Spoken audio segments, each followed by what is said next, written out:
билишиң керек деген да. Лагерге мен ошон үчүн ошо биринчиден эс аласың, экинчиден үйдөн сырткары болгонду үйрөнөсүң деген.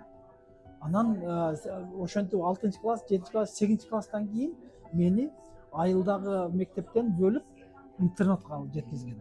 Мен Кочкортодогу ошол мезгилдеги эң чыгаан мектептердин бирөөсү Ломоносов интернат болгон. Мен Ломоносовдо окугам. Айылдан келип Ломоносов мына менин классташтарым азыр далилдеп берет. Мен айылдан келип, мен 10-класс бүтүп атканда ал мезгилде почетный грамота деген азыркы алтын, мен ойлойм азыркы алтын медалга татыктуу да. Экөө барабар эле болгон. Мен почетный грамота менен окууну бүткөм. Күтүлбөгөн жерде турсам эле мектептин директору орус эжеке болчу, Светлана деген, Мусабаев деп ошончо мектеп интернаттын окуучулары турганда менин фамилиям чыкканда мен денем түркүрөп кеткен. Түшүнөсүңбү?